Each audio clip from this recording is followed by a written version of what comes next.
اعوذ باللہ من الشیطان الرجیم بسم اللہ الرحمن الرحیم یا ایہا الذین آمنوا کتب علیکم الصیام کما کتب علی الذین من قبلکم لعلکم تتقون ایاما معدودات فمن کان منکم مریضا او علی سفر فعدۃ من ایام اخر وعلى الذين يطيقونه فدية طعام مسكين فمن تطوع خيرا فهو خير له وأن تصوموا خير لكم إن كنتم تعلمون شهر رمضان الذي أنزل فيه القرآن هدى للناس وبينات من الهدى والفرقان فمن شهد منكم الشهر فليصمه ومن كان مريضا أو على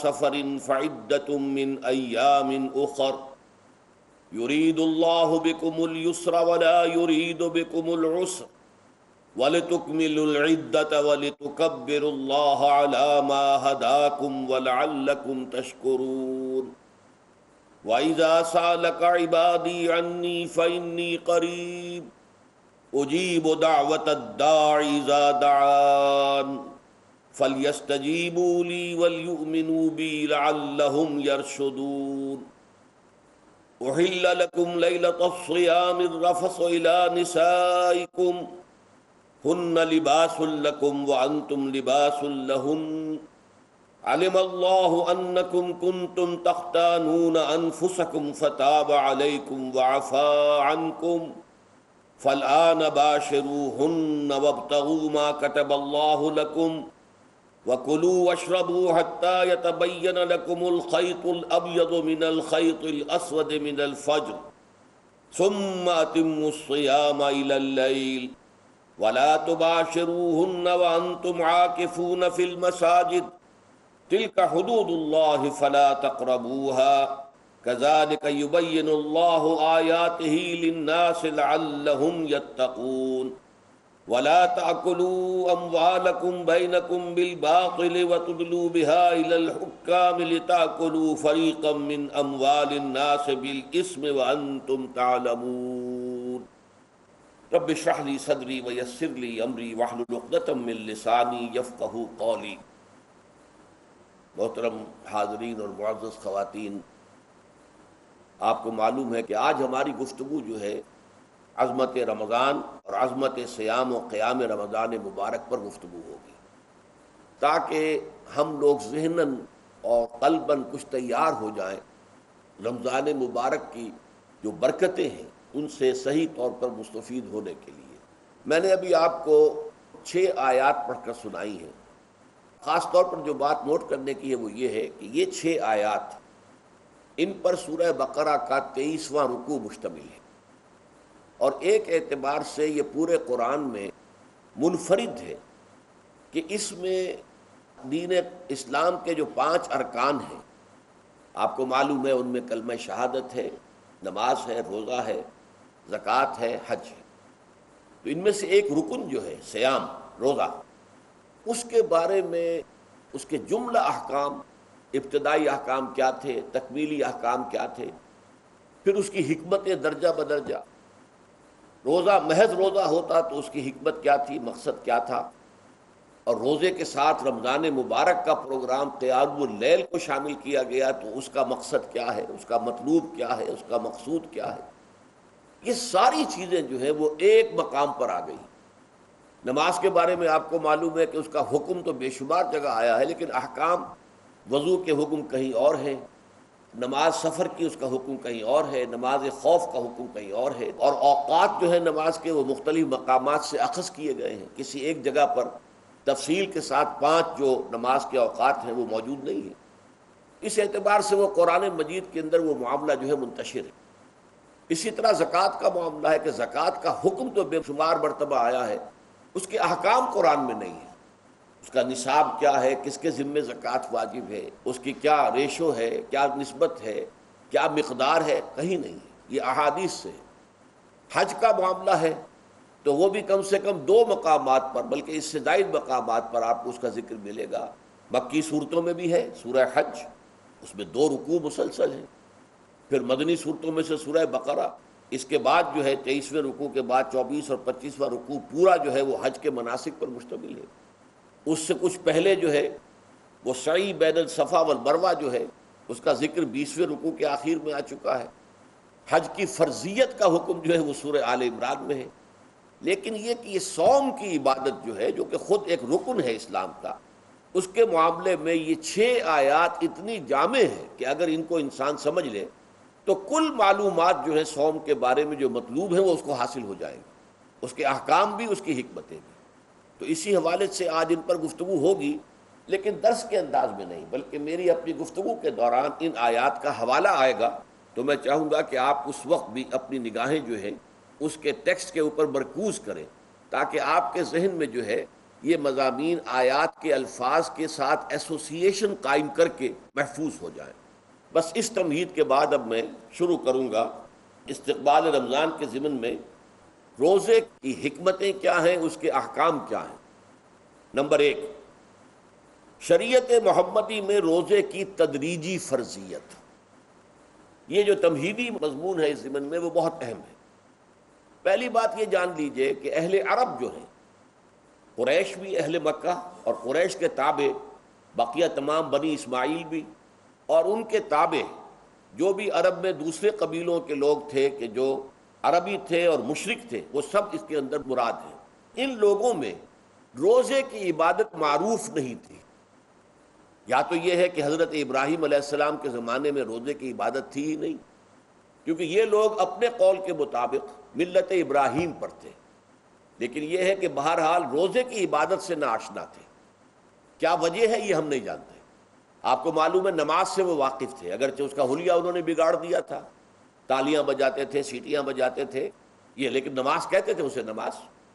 طواف سے وہ واقف تھے، اگرچہ اس کے ضمن میں اتنی گھناؤنی حرکت بھی کی تھی کہ مرد اور عورتیں وہ بالکل برہنہ ہو کر طواف کرتے تھے، تو اسے بہت فضیلت والی بات سمجھتے تھے، بہت خدا رسیدگی کی بات سمجھتے تھے کہ کامل برہنہ ہو کر طواف کیا جائے. لیکن بہرحال طواف تھا.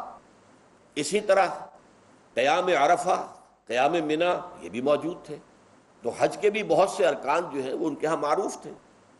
اور ویسے خیرات و صدقات، چاہے زکوٰۃ ایک خاص نظام کے تحت نہیں تھی، لیکن زکوٰۃ و صدقات، بھوکوں کو کھانا کھلانا، یہ ان کے ہاں اعلیٰ اقدار میں یہ چیزیں شامل تھیں، اخلاقیات کے اونچے مقامات میں. کہ صوم کا ان کے ہاں قطعاً کوئی ذکر نہیں تھا. لہٰذا ہمیں پورے مکی قرآن میں اس کا کہیں ذکر نہیں ملتا. البتہ مدینے میں جب حضور تشریف لائے اور صحابہ کرام ہجرت کے بعد، تو یہاں آپ نے دیکھا کہ یہودی جو ہے وہ روزہ رکھتے ہیں یوم عاشورہ کا، 10 محرم کا. تو حضور نے دریافت کیا کہ یہ تم 10 محرم کو روزہ کیوں رکھتے ہو؟ تو انہوں نے کہا کہ یہ دن ہماری نجات کا دن ہے. 10 محرم کو اللہ تعالیٰ نے فرعون کو غرق کیا تھا اور ہمیں نجات دی تھی اس کے ظلم و ستم سے، تو شکرانے کے طور پر ہم روزہ رکھتے ہیں. تو حضور نے فرمایا کہ موسیٰ کے تو پھر ہم تم سے زیادہ حقدار ہیں. ہم موسیٰ کو مانتے ہیں علیہ الصلاۃ والسلام، ان کی عزت کرتے ہیں، قدر کرتے ہیں، تو ہم بھی روزہ رکھیں گے. تو آپ نے صحابہ کو حکم دیا کہ عاشورہ کا روزہ رکھا کرو. پھر کچھ عرصے کے بعد اللہ تعالیٰ کی طرف سے حکم آ گیا، اور یہ حکم جو ہے اس رکوع کی پہلی آیت کے اندر ہے، یا ایھا الذین آمنوا کتب علیکم الصیام کما کتب علی الذین من قبلکم لعلکم تتقون. لیکن جیسا کہ میں بعد میں بتاؤں گا، یہ حکم صوم رمضان کا نہیں ہے، بلکہ یہ کہ اللہ کے حکم سے پہلے 3 دن کے روزے فرض کیے گئے. ہر مہینے کی 13ویں، 14ویں اور 15ویں تاریخ کو روزہ رکھو. اس میں بڑی حکمت تھی، چونکہ یہ عرب عادی نہیں تھے روزے کے، تو انہیں تدریجاً خو کر کرنا تھا. ظاہر بات ہے کہ 30 دن جو ہے وہ تو ایک بڑی مدت ہے، اور ظاہر بات ہے کہ مئی کا مہینہ بھی آ جائے گا، اس میں جون بھی آئے گا، جولائی بھی آئے گا، قیامت خیز مہینے آ جائیں گے، تو بڑی ہمت جواب دے جائے گی. تو پہلے ہر مہینے 3 روزے رکھنے کی ان کو مشق کرائی جائے تاکہ یہ عادی ہو. یہ 3 روزے اگر مئی میں بھی آ گئے، جون میں بھی آ گئے، تب بھی ٹھیک ہے، اس کو انسان 3 دن کی تو مشقت برداشت کر سکتا ہے. تو پہلے یہ کیا گیا. لیکن اس کے ضمن میں یہ حکم دے دیا گیا، اس کو کہتے ہیں وجوب علی التخییر. یہ اختیار دے دیا گیا کہ یہ 3 روزے تم پر واجب کیے جا رہے ہیں، لیکن یہ کہ اگر تم یہ روزے نہ رکھو تو تم فدیہ دے سکتے ہو ایک مسکین کو کھانا کھلانا صبح و شام. یہ ہے وجوب التخیر. دوسری رعایت یہ دی گئی کہ اگر کوئی شخص ان 3 تاریخوں میں بیمار ہو یا سفر پر ہو تو وہ تعداد دوسرے دنوں میں پوری کر لے. یہ ہے گویا کہ سب سے پہلا حکم جو دیا گیا ہے. اور اس کے ضمن میں اب میں چاہتا ہوں کہ آیت نمبر 2 آپ اچھی طرح پڑھ لیں، اپنا سامنے رکھیے اور اس کے حوالے سے یہ بات سمجھ لیجیے. ایام معدودات، یہ دن ہیں چند گنتی کے. مجھے حیرت ہوتی ہے کہ جدید جو مفسرین ہیں جنہوں نے اردو میں ترجمے کیے ہیں، تفسیریں کی ہیں، ان سب کے نگاہوں سے یہ بات اوجھل رہی کہ یہ در حقیقت رمضان کے روزے کا ذکر نہیں ہے، بلکہ اس ابتدائی حکم سے متعلق ہے کہ جو ہر مہینے میں 3 دن کے روزے رکھنے کا حکم حضور نے دیا تھا. اب میں پورے تیقن سے آپ سے کہہ رہا ہوں کہ یہ جو پہلی 2 آیتیں ہیں ان کا تعلق صوم رمضان سے نہیں ہے، بلکہ ان کا تعلق ہے وہ 3 دن کے. اس کی سب سے بڑی دلیل اس کے اندر موجود ہے، ایام معدودات، گنتی کے چند دن.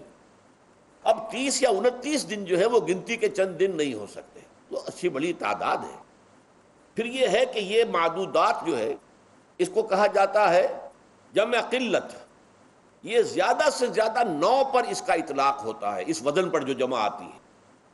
اور اس میں جو ہے خود قرآن مجید میں حج کے سلسلے میں منا کے قیام کے ضمن میں الفاظ آئے ہیں، ایام معدودات فمن تعجل فی یومین فلا اسم علیہ ومن تاخر فلا اسم علیہ. منا میں قیام ہے گنتی کے چند دن، تو جو 2 دن ہی میں جلدی کر کے وہاں سے واپس ہو جائے اس پہ بھی کوئی گناہ نہیں ہے، اور جو مؤخر کر کے 3 دن پورے کرے اس پر بھی کوئی گناہ نہیں. تو وہاں پر بھی نظیر موجود ہے کہ 2 یا 3 دن پر اس کا اطلاق ہو رہا ہے.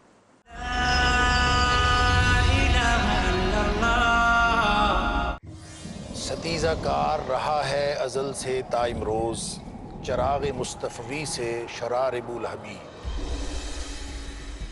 ازل سے جاری ہے ایک فکری و عملی کشمکش. الہادی گمراہیوں کے اندھیرے ہیں ایک طرف اور اسلام کی روشنی ہے دوسری طرف. اللہ ولی الذین آمنوا یخرجہم من الظلمات الی النور. اللہ دوست ہے اہل ایمان کا، نکالتا ہے ان کو ان اندھیروں سے نور اسلام کی طرف. الحاد کہتے کس کو ہے؟ الحاد کی تاریخ اور اس کے اسباب و عوامل کیا ہیں، اس کے نتائج اور عملی مظاہر کیسے معلوم ہو اور کیسے پہچان ہو نور اسلام کی. دیکھیے ہمارا پروگرام الحاد اور اسلام. جانیے کس قدر بنیادی سچائی اور مضبوطی کے ساتھ تاریک دلوں کو روشن کر رہا ہے اللہ کی وحدانیت کا پیغام الحاد اور اسلام. کل رات 9:30 بجے اور دوبارہ صبح 7 بجے انڈیا میں پیس ٹی وی اردو پر. Marriage or divorce? What's Islamic ruling? Divorce, Solution or problem? joint family system, Heaven or hell? big fatty lists have become the norm. You choose. Beauty, wealth, family status, virtue.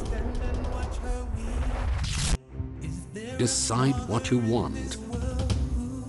Decide your choice. Be sad or be happy. It's your choice.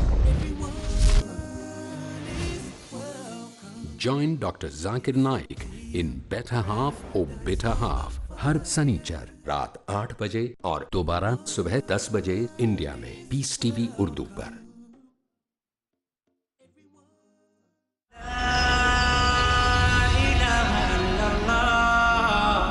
تو یہاں پر ایام معدودات سے لازماً یہ مراد ہے کہ یہ 3 دن جو ہے ہر مہینے میں 13ویں 14ویں 15ویں در حقیقت اس روزے سے متعلق یہ آیت آ رہی ہے. اور یہ بھی نوٹ کر لیجئے کہ رمضان کے روزے کی فرضیت کے بعد بھی حضور کا معمول اور آپ کے صحابہ کا اور جو بھی ہمارے ہاں اتباع کرتے ہیں حضور صلی اللہ علیہ وسلم کا نوافل میں بھی ان کا یہ معمول ہے. ہر مہینے میں یہ 3 روزے حضور بعد بھی رکھتے تھے اور آپ کے بہت سے صحابہ رکھتے تھے، اور آج بھی ہمارے ہاں بہت سے لوگ جو دیندار ہیں اور جن کے اندر یہ جذبہ ہے اتباع سنت کا وہ رکھتے ہیں. 13ویں 14ویں اور 15ویں تاریخوں کا ان کو ایام 20 کہتے ہیں. اس کی راتیں روشن ہوتی ہیں، 13ویں رات 14ویں رات 15ویں رات. چاند جو ہے اس کے اندر آپ کو معلوم ہوتا ہے 14ویں کو تو مکمل ہوتا ہی ہے، 13ویں اور 15ویں کا بھی تقریباً مکمل ہے. تو ایام 20 کے روزے جو ہیں بعد میں بھی برقرار رہے ہیں، لیکن نفلاً. فرض اس کے بعد جو ہے وہ رمضان کے روزے ہو گئے. تو ایام معدودات یہ دن ہیں گنتی کے. فمن کان منکم مریضا او علی سفر فعدۃ من ایام اخر، تو جو کوئی بھی تم میں سے ہو بیمار یا سفر پر تو وہ تعداد پوری کر لے دوسرے دنوں میں. ایک تو یہ رعایت ہو گئی. دوسری رعایت وعلی الذین یطیقونہ فدیۃ طعام مسکین، اور ان لوگوں کے ذمے کے جو اس کی طاقت رکھتے ہوں، یعنی مریض بھی نہیں ہے، صحت مند ہے، روزہ رکھ سکتے ہیں، سفر بھی نہیں ہے، سفر پر نہیں ہے، مقیم ہے، روزہ رکھ سکتے ہیں، پھر بھی نہ رکھیں تو ان کے لیے بھی ایک اختیار. اسی لیے میں نے لفظ استعمال کیا تھا وجوب علی التخییر. واجب تو ہے لیکن اس میں ایک اختیار دے دیا گیا ہے. وہ اختیار کیا ہے؟ فدیۃ طعام مسکین. تو پھر یہ ہے کہ ایک مسکین کو کھانا کھلا دینا. فدیہ کہتے ہیں کسی چیز کا بدل ہو جائے، جیسے کہ جنگی مجرم ہے اس کا فدیہ ہے، گویا کہ اس کو دے کر وہ پھر آزاد ہو جائے گا، فدیہ اس کو کہتے ہیں. ففدیۃ طعام مسکین. لیکن یہ ہے کہ فمن تطوع خیرا فهو خیر اللہ، اور جو نیکی سے خیر کرنا چاہے مزید تو وہ اس کے لیے بہتر ہے. ایک کے بجائے 2 کو کھلائے، 3 کو کھلائے، 4 کو کھلائے، 10 کو کھلائے، تو یہ تو ترغیب ہے. لیکن کم سے کم ایک مسکین کو کھانا کھلانا 2 وقت کا. وَأَن تَصُومُوا خَيْرٌ لَكُمْ. اب دیکھیے یہ لفظ بول رہے ہیں، اگر تم روزہ رکھو تو یہ تمہارے حق میں بہتر ہے. یعنی اگرچہ اختیار تمہیں دے دیا ہے، اختیار یہ ہے کہ روزہ رکھو، اگر نہ رکھو تو فدیہ دے دو ایک مسکین کا کھانا. لیکن اگر تم روزہ رکھو، ان کنتم تعلمون، اگر حقیقت میں تم علم رکھتے ہو کہ روزے کے اندر کیا کیا برکات ہیں، تو تمہیں روزہ لازماً رکھنا چاہیے. تشویق اور ترغیب موجود ہے، لیکن یہ کہ اس کی فرضیت یا وجوب نہیں ہے. یہ تھا ابتدائی حکم روزے کی ضمن میں. اب اس کے بعد اگلی آیت جو ہے اس کے بھی پہلے حصے کو مت پڑھیے. شہر رمضان الذی انزل فیہ القرآن، اس کے بارے میں تو بعد میں گفتگو ہوگی. بینات من الہدی والفرقان. لیکن اگلا جملہ فمن شہد منکم الشہر فلیصم، اب یہ رمضان کے روزے کی فرضیت کا حکم آیا ہے. رمضان کا مہینہ وہ ہے جس میں قرآن نازل کیا گیا. اس کے بارے میں جیسا کہ میں نے عرض کیا پھر بعد میں عرض کروں گا. لیکن جو شخص بھی تم میں سے موجود ہو اس مہینے میں، اپنے گھر میں موجود ہے، اپنے شہر میں موجود ہے، سفر پر نہیں ہے، یا یہ ہے کہ جو شخص بھی اس مہینے کو پائے، اس کی زندگی میں یہ مہینہ آ جائے، یہ برکتوں کا ایک موقع اسے مزید حاصل ہو جائے، فَلْيَصُمْ.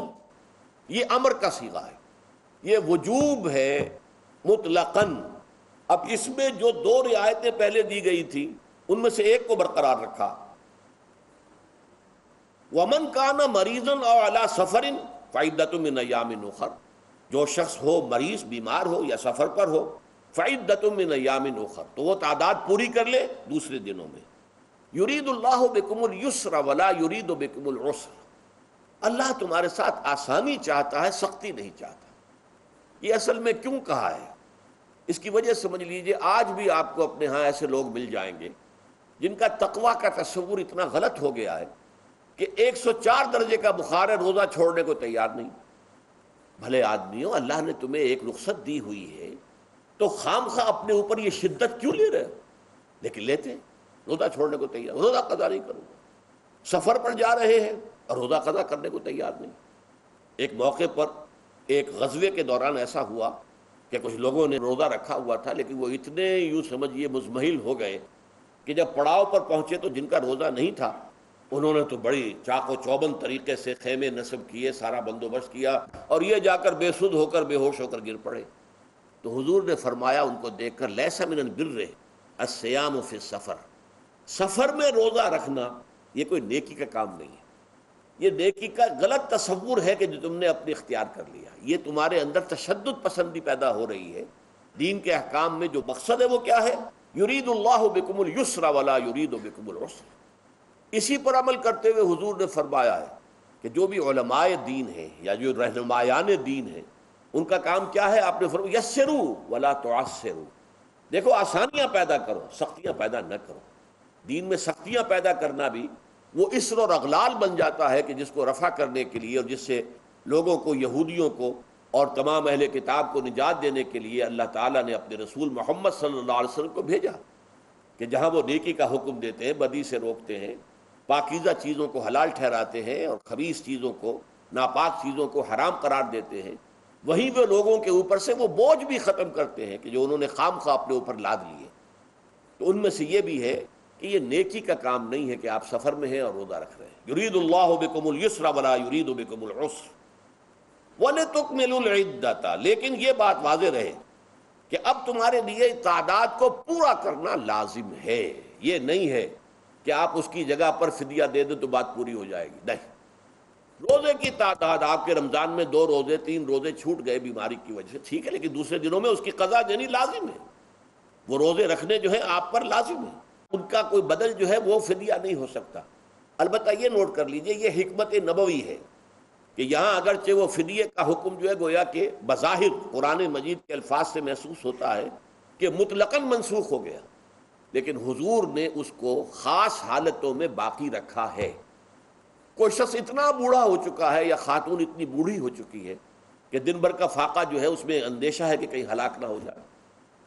کوئی مریض ہے، مرد ہے یا عورت ہے، وہ ڈائبٹیز کی مریضہ ہے، اس کو شوگر کا مرض ہے اور وہ اس کو برداشت نہیں کر سکتی، شوگر لیول بہت نیچے ہو جائے تو موت واقع ہو سکتی ہے۔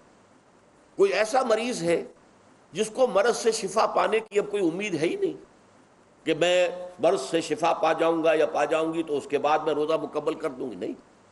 ایسے لوگوں کے لیے حضور نے اس رعایت کو برقرار رکھا ہے کہ ایسے لوگ اگر ایک مسکین کو کھانا کھلا دیں تو یہ فدیہ بن جائے گا، لیکن جو بھی شخص صحت مند ہو اور صحت کی توقع رکھتا ہو اور جو شخص بھی طاقت رکھتا ہو روزے کا قضا کر دینے کا، اس کے لیے لازم ہے کہ روزوں کی قضا کرے۔ وَلِتُكْمِلُوا الْعِدَّةَ وَلِتُكَبِّرُوا اللَّهَ عَلَى مَا هَدَاكُمْ، اور تاکہ تم اللہ کی کبریائی کا اعلان کرو اس چیز پر کہ جو اس نے تمہیں ہدایت عطا فرمائی ہے۔ اب اس کا ایک تو ظاہر ہے کہ جب روزے ختم ہوتے ہیں عید الفطر میں، تکبیر اضافی تکبیرات کے ساتھ 2 رکعتیں ہیں جو ہم ادا کرتے ہیں، اور یہ کہ جاتے ہوئے اور آتے ہوئے عید کے لیے آپ جا رہے ہیں تو تکبیرات پڑھتے ہوئے جائیے، واپس آ رہے ہیں تکبیر پڑھتے ہوئے آئیے، اور یہ بھی کہ جاتے ہوئے راستہ کوئی اور، آتے ہوئے راستہ کوئی اور اختیار کیجئے تاکہ پورا شہر پوری بستی جو ہے تکبیر کی آواز سے گونج جائے۔ یہ ظاہر ہے، باطن اس کا کیا ہوگا؟ اللہ کی کبریائی کا اعلان کرو، اللہ کی کبریائی کو نافذ کرنے کی کوشش کرو۔ جب اللہ نے تمہیں ہدایت دے دی ہے، تمہیں اپنے دین حق سے نواز دیا ہے، اب تمہارا فرض ہے کہ اس کو قائم کرو، اس کے لیے جد و جہد کرو، اس کے لیے تن من دھن لگاؤ، اس کے لیے جان اور مال سے جہاد کرو۔ وَلِتُكَبِّرُوا اللَّهَ عَلَى مَا هَدَاكُمْ وَلَعَلَّكُمْ تَشْكُرُونَ، اور تاکہ تم واقعتاً شکر کرو۔ اس پر بھی گفتگو بعد میں ہوگی، یہ حکمت صوم کے حوالے سے ہے یہ لفظ۔ اس کے بعد جو ہے ایک آیت چھوڑ کر پھر اگلی 5ویں آیت پڑھیے، یہ ہے تکمیلی احکام۔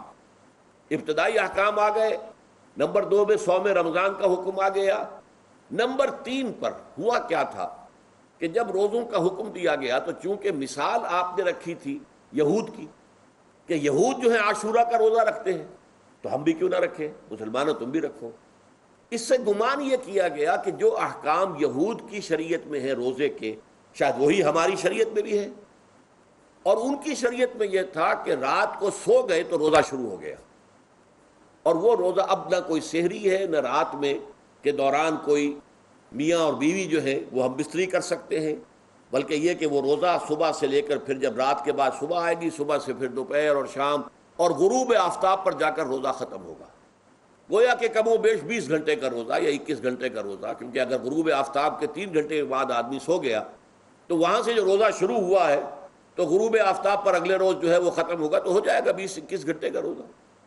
یہ روزے کا حکم لوگوں نے سمجھا، اس کی صراحت کوئی نہیں تھی، لیکن لوگ جو ہے چونکہ صراحت منفی بھی نہیں تھی مثبت بھی نہیں تھی، لہذا وہ رات کے وقت میں جب دن ہوتے تھے روزوں کے، ان کی راتوں میں وہ اپنی جو بھی ایک طبعی ضرورت ہے جو ہم بستری ہے میاں اور بیوی کی، شوہر اور بیوی کی، وہ کر گزرتے تھے۔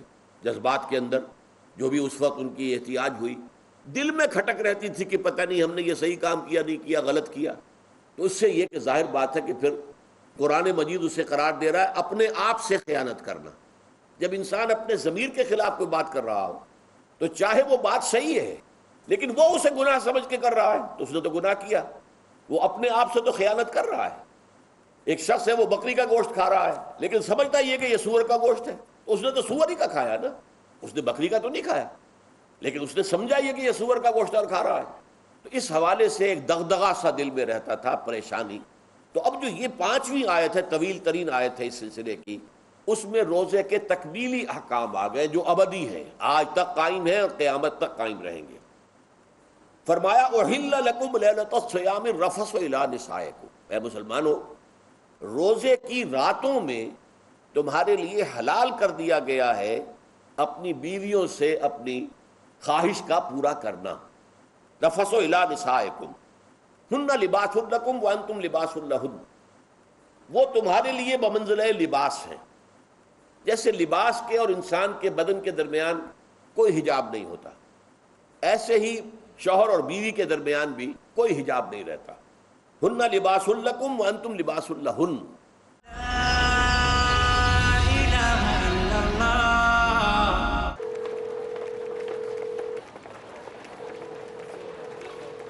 السلام علیکم.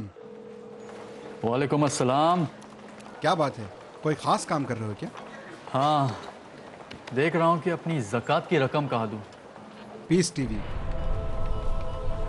وی اردو سے بہتر کیا ہو سکتا ہے؟ زکوٰۃ اور Peace T V Urdu T V channel? میں کچھ سمجھا نہیں. میں سمجھاتا ہوں. اگر ٹی وی چینل اسلامی ہے تو کیوں نہیں.